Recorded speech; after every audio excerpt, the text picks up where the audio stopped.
some markers that may be elevated in PED users and when to be concerned. So first up is hematocrit levels. Now hematocrit measures the percentage of total blood volume that is made up of red blood cells, or how thick your blood is. Now note that high hematocrit levels can be a result of dehydration. High levels are often seen in people using anabolic steroids, as these can stimulate red blood cell production. With more red blood cells in circulation, your blood becomes thicker. This reduces blood flow, especially in small vessels, and can lead to pretty shitty circulation, which makes blood clot formation much easier. And blood clots can lead to a heart attack or a stroke. So using an IRB like Telmisartan is going to help here, and making sure you maintain adequate hydration, and maybe introducing something like NAC. Now HDL levels will be lower for PED users, but we don't want them to get too low. And too low is going to be dependent on the individual. We are more concerned with LDL levels. High levels of LDL contribute to plaque buildup in the arteries, which leads to hardening and narrowing of the arteries. This raises the risk of heart attack, stroke, and other cardiovascular issues. As for kidney function, it is common to see urea and creatinine elevated in individuals with high levels of muscle mass and who are weight training.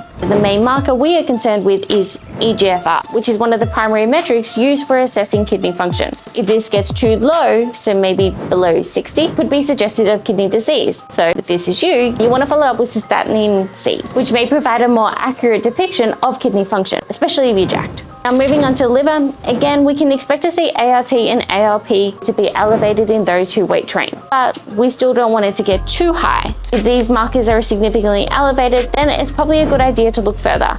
GTT markers are going to be the more accurate representation of possible liver damage. Other things to consider would be drug choice, so whether or not you're using a methylated oral. Now HbA1c is representative of your glucose levels over the previous 3 to 4 months. If this is elevated, it's pretty obvious, but keep your body fat in check, look at insulin sensitivity, and introducing something like a metformin. Now last thing is hormones. Now obviously we can expect testosterone to be at the top end of the range if you're on TRT. And for your gonadotropins, FSH and LH, to be low, as they are no longer required to maintain testicular function. The one we want to look at is sex hormone binding globulin. This is the binding protein that transports sex hormones. By binding to these hormones, sex hormone binding globulin protects them from being degraded, however, reduces their viability. So essentially, if sex hormone binding globulin is high, you will have lower free or bioavailable testosterone. As for estradiol and prolactin, I wouldn't be concerned with these if you are asymptomatic. If you do have negative symptoms, then look at stack design and controlling your androgen to estrogen ratio.